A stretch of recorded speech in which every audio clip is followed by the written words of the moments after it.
El tema a exponer es el teatro en el siglo de oro español, conformado el grupo por Güeño Macías Ana, quien habla, y Mantuano Vera Mirene.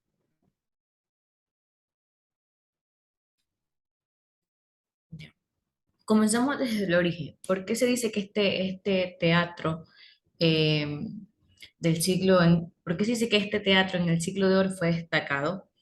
Se conoce que tuvo un proceso desde el siglo XVI hasta el siglo XVII y XVIII.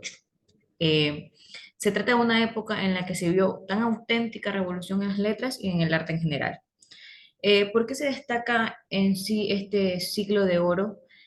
¿Por qué se menciona como el siglo de oro? Porque hubo una transformación desde el Renacimiento hasta el estilo del Barroco. ¿Qué pasa con el estilo del Renacimiento? Como muchos sabemos, el Renacimiento es más perfeccionismo, se basaba más en líneas, se basaba más en lo simple, entender una especie de perfección ante lo que se dibuje, ante lo que se pinte y ante lo que se diga. Todo lo que involucraba el arte en el Renacimiento era un poquito más perfeccionado. Ahora, ¿qué pasa cuando se da este cambio en los siglos hacia el barroco? Es todo lo contrario. El barroco impulsa un poquito más la realidad. El barroco no le importa mucho que un autor haga su pintura y muestre la tristeza o el enojo o la felicidad de la persona que se está pintando. El barroco también fue poder absoluto con esto de la monarquía. Aquí fue donde surgieron las grandes guerras, donde tuvo toda una revolución completa. Eh, También hubieron cambios evolutivos, se mostró un poquito más realista. Entonces, durante todo este tiempo, durante el siglo XVI hasta el siglo XVIII, hubieron todos estos cambios y por eso fue que se destacó eh, el siglo de oro en el teatro español. Ahora, las principales características, incluso justo la principal que está aquí en el cuadrito, en esta figura que tenemos de color verde, dice auténtica revolución cultural, que fue encabezada por el teatro como género literario que llegó al público masivo. Efectivamente fue así. En este tiempo al teatro se lo conoció como espectáculo de masas.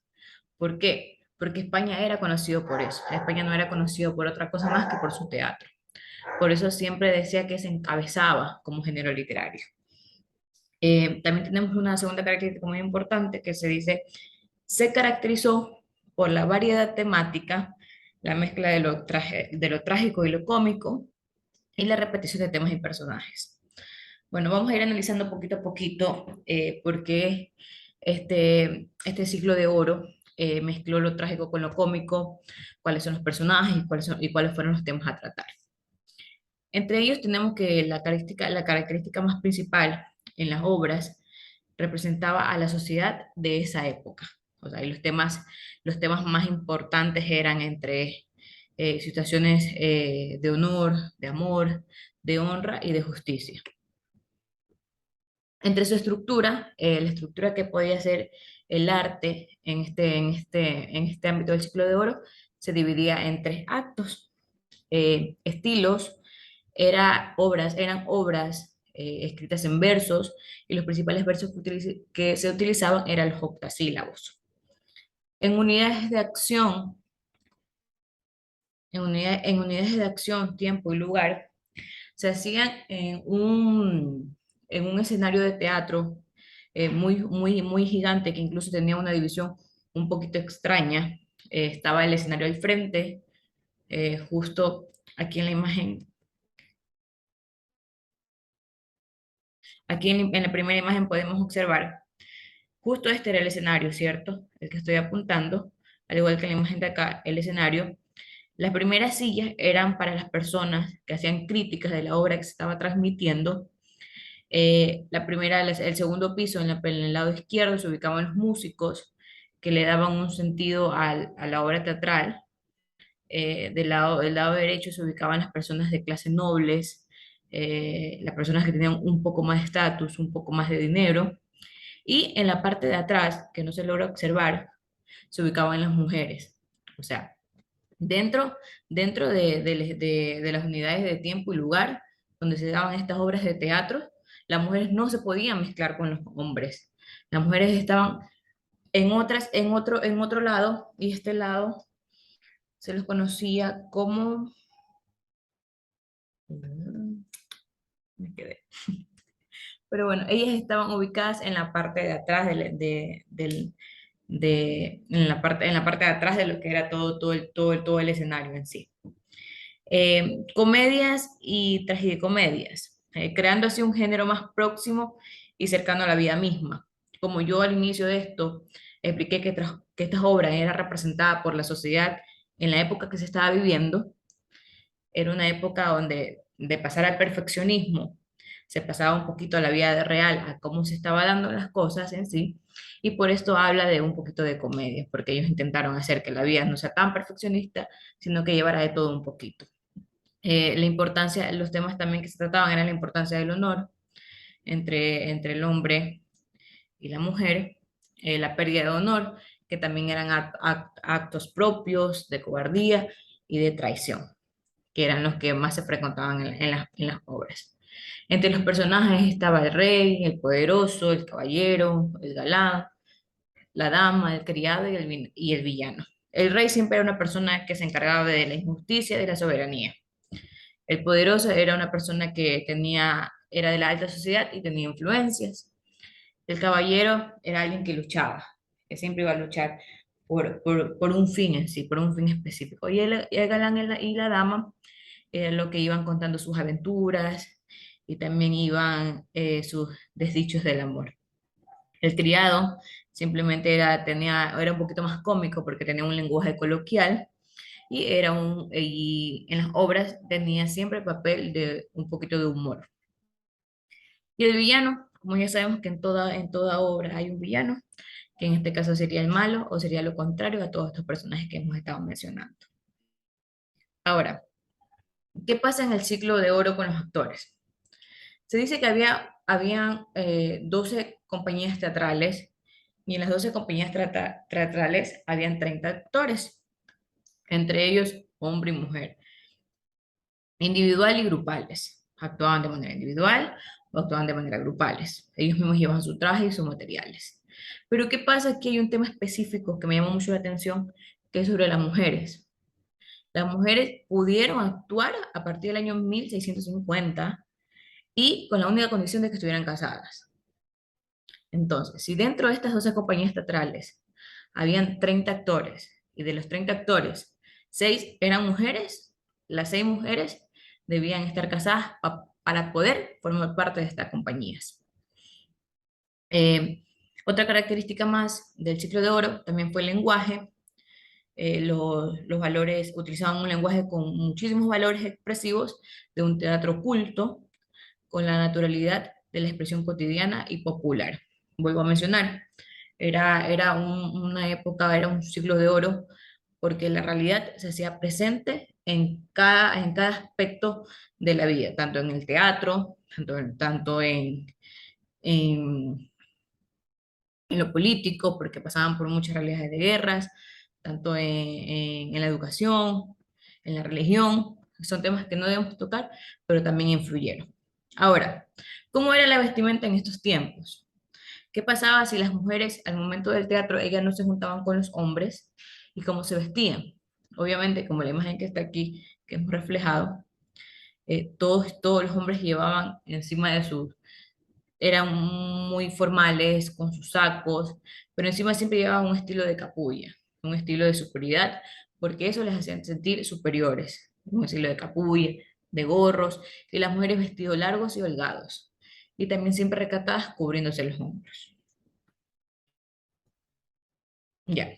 En el teatro del ciclo de oro hay una mezcla entre las características de lo trágico con lo cómico, que eso es lo que eso es lo que estamos hablando ahorita. Y yo les expliqué al principio que había una estructura de 3 actos. Los 3 actos eran exposición, nudo y desenlace. Ahora, ¿cómo se podía hacer lo trágico en lo cómico? Si ellos hablaban de un tema trágico, si ellos hablaban de la muerte, ellos alteraban esos momentos para que de una u otra manera fueran un poquito más graciosos y así crear dentro de una tragedia algo cómico. Eh, la acción es libre, mucha intriga, rapidez para captar la atención del público, se rompe lo de la acción. Esto es lo que pasa cuando de lo trágico se va a lo cómico. O sea, se rompe la acción que se está dando con el público para que el público tenga una interacción diferente a la que siempre ha tenido. Un público callado, riguroso. Ahora, el fin de este teatro en el ciclo de obra era escuchar al público. Mucho más que el público esté concentrado en la obra que se está presentando, era que también los actores escucharan al público, escucharan esas reacciones y que en realidad hubiera ese cambio de tragedia a comedia. Entre los tres actos que se presentamos, como ya les mencioné, exposición, nudo y desenlace, bueno, en exposición el principio del primer acto, en el nudo el segundo acto y el comienzo del tercer acto y en el desenlace el final del tercer acto. Por eso hay muchísimos, llevándolo a la actualidad, hay muchísimos chistes que la gente dice, primer acto, ta, ta, ta, y cuenta su chiste. Segundo acto, ta, ta, ta, y cuenta su chiste. Y tercer acto, y cuenta su chiste. Entonces, este famoso chiste actual, o tal vez hasta se puede convertir hasta en cacho o algo así, fue sacada desde el ciclo de oro. Estos primero, segundo y tercer acto, que ahora se toman un poco más burlesco, fueron sacados del ciclo de oro cuando fue la resurrección del acto, cuando fue la resurrección del arte. Eh, a continuación, les dejo a mi compañera para que continúe con la exposición. Bueno, yo les voy a hablar sobre los autores más destacados, una pequeña biografía y sobre su contexto. Uno de ellos, entre el más destacado, es el Félix López de Vega, nacido en Madrid en 1562 y su muerte en 1635. Este autor abordó todos los géneros desde su tiempo, en todos fue excepcional. Aunque él se destacó como un dramaturgo, por decirlo así, que es como el más reconocido.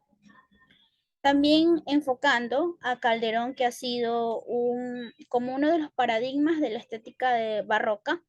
Este también coincide con el teatro, como un espejo de la vida. Él lo forma de esta manera. A Juan de Encina, que él, su nacimiento fue en 1468 y su muerte en 1529. Bueno, a este autor se le considera el creador del teatro español. Él se trata de un dramaturgo que trajo a los duques de Alba, así este se encarga de lo que es escribir comedias, también fiestas de casas, como decirlo así, y de lo español. De los creadores del teatro español está el Juan del Cina, su nacimiento en 1468, su muerte en 1529, considerado como un poeta y músico, también creador del teatro. López de Rueda en 1510 y 1565. Él también fue uno de los destacados dramaturgos, también de comedias, de farsas, de entremeses. También fue reconocido, además, como un excelente actor y un director profesional. Como tercer punto, a Tirso de Molina. Él también, aunque no es su verdadero nombre, sino que su verdadero nombre es Fray Gabriel Teles, en 1579 y 1648. Fue un poeta y dramaturgo, narrador del barroco español, pero también se ocupó en lo que fue un autor teatral, que fue más destacado en este ámbito. Como es López de Vega, el autor estrella, dramaturgo estrella, 1556 y 1635. Bueno, voy a enfocar un poquito más acerca de estos autores, hablando de su biografía. Comenzaré con un recorrido cronológico por Juan de Encima en 1468 y 1529.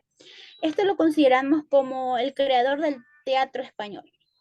Pero además de eso, el teatro también era, de hacer teatro, también era músico y también poeta. Este dramaturgo nos interesaba cómo era la entrada, el servicio de los duques, cómo él se iba encargando de lo que era la organización de festejos, de escribir comedias, también música. Y en ese periodo escribió también piezas llamadas Austurleones. Este también tradujo las obras de Virgilio, sirviéndose como de una inspiración, para así hacer otras con menor repercusión, pero que también eran importantes, como lo que es las grandes lluvias, y también destacó bastante lo que son los villancicos y líricas cancioneras como lo chorro y lo botar. Eh, Continúo con Lope de Rueda en 1510 y 1565. En cambio, este autor destacó, además de la comedia, él fue también más allá con lo de la farsa y entremeses, siendo también reconocido como un excelente actor, y también fue un director lo que acontecía en el siglo de oro. En esto fue un largo recorrido por el país realizando lo que son actuaciones, también fuera participaba en la nobleza, en escenarios más secundarios, más simples, podríamos decirlo de esta manera. También fue importante en lo que es la comercialización del teatro en España, que también se abordaba. Sus obras más importantes son comedias como Los Engañados, Los Coloquios Pastoriales, Camila y Biblia. López de Vega, el famoso López de Vega, en 1562 y 1635, él es considerado como la estrella. Así le pusieron el apodo. Universalmente, como este fue un autor más profile, más importante, ya no solo por sus excelentes obras, sino que también por la extensión de esta, de cómo se daba en cada sus escritos, sus escenarios, cómo él transmitía esto cuando se hablaba del teatro. Así transformando los que son un fenómeno de masas, él rompió las barreras, él renovó sus formas. Con 5 años más allá, él leía y componía versos en latín, en castellano. Con 12 años después fue cuando empezó a escribir sus comedias. También tuvo una vida muy agitada, pero entre sus historias amorosas y desentierros, eso no le impedía dejar de escribir. Aún así, él inspirándose, siguiendo con sus escritos, él componía otra vez comedias. De esas sí las denominaba capa y espada, es una de las que está en sus escritos. De las obras más importantes o las más conocidas del autor López de Vegas, El Comedor de Ustoña, Fuente Ovejuna, La Dama Boba, El Perro de Hortelano, etc. Con Tirso de Molina. Él fue un autor que su verdadero nombre es Fray Gabriel, es un poeta, un barroco español, pero la ocupación en la que él más destacó fue como un autor teatral. Él era una persona humilde, fue alumno de López de Vega, el autor que mencioné antes. Sus estudios fueron en la Universidad de Alcalá, convirtiéndose después en un sacerdote. Fue entonces cuando él empezó a escribir y a publicar comedias y sátiras, que posteriormente estas las traían con las autoridades religiosas, pero más tarde sus comedias profanas las llevaron a varios destierros. Pedro Caldo de la Barca, 1600 y 1681, él es uno de los escritores más importantes del siglo de oro. Pero además de eso, él también fue militar, fue escritor, fue poeta y estudió en el Colegio Imperial de las Jesuitas en Madrid, continuando sus estudios definitivamente en la Universidad de Alcalá y posteriormente en la Salamanca. Él decidió llevarse definitivamente los lados de sus estudios religiosos para comenzar una carrera militar, llevando una vida nueva, una vida un poco revuelta. Él tuvo también una relación supervísida con el papá de él, que se veía reflejadas en sus escritos, en sus obras, donde aparecen multitudes de veces los dramas, los conflictos entre padres y hijos. Por último, la obra de Calderón, que esta es la culminación del teatro barroco iniciada por López de Vega, que es perfeccionalista y es como un estilo y una forma lopesca, diciéndolo así, convirtiéndose en un espectáculo tanto de la música como de las escenografías. Estas cobran una obra, una gran importancia. Entre sus numerosas dramas y comedias encontramos lo que es el amor, el honor, el poder, la vida, el sueño y también una que me llamó la atención que fue La Dama del Duende.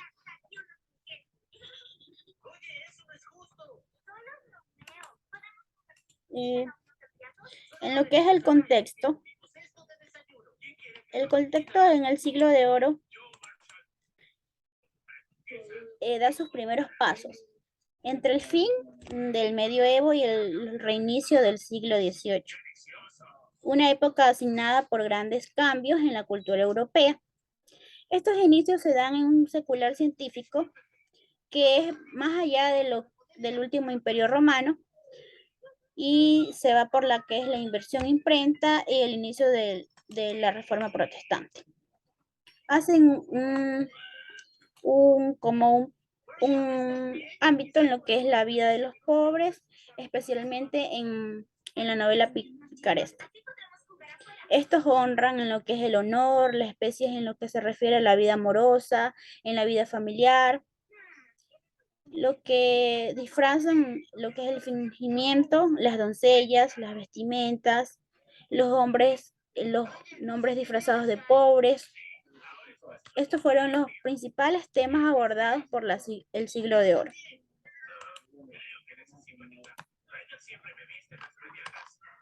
Resaltando un poco más allá de lo que es el siglo de oro, ¿por qué se llamó así? ¿Cómo fue? Que a pesar de esto hubo una crisis económica y también social en el siglo XVIII, fue que pasó como llamarse a siglo de oro. Y la cultura española tuvo que ver mucho en este aspecto.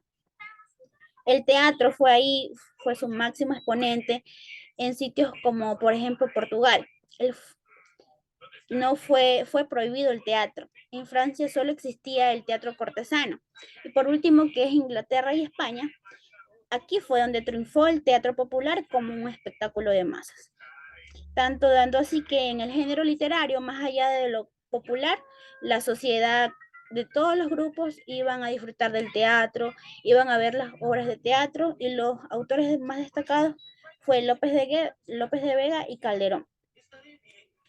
Recordemos que estas obras teatrales duraban de 4 a 5 horas y también se ponían lo que eran músicas para que los espectadores no se aburrieran diciéndolo así en este ámbito. Había un horario que se comenzaba un domingo de resurrección y se finalizaba en lo que era los días de ceniza, haciendo una pausa en cuando ya empieza lo que es Semana Santa, hacen una pausa porque ahí está prohibido hacer teatro.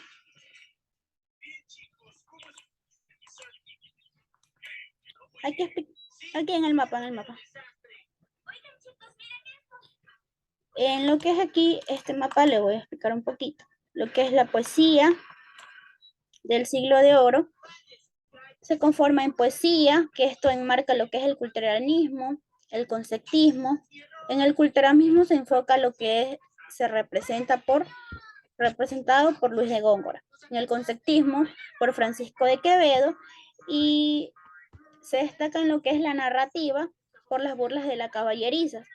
Y esto sobresale con el autor Miguel de Cervantes. En lo que es el teatro que estamos enfocados ahora, se caracteriza por lo que es la pluralidad y la temática, pero estos autores los sobresalen, son más allá autores destacados, que es López de Vega y Pedro Calderón de la Barca. Damos por finalizada esta exposición.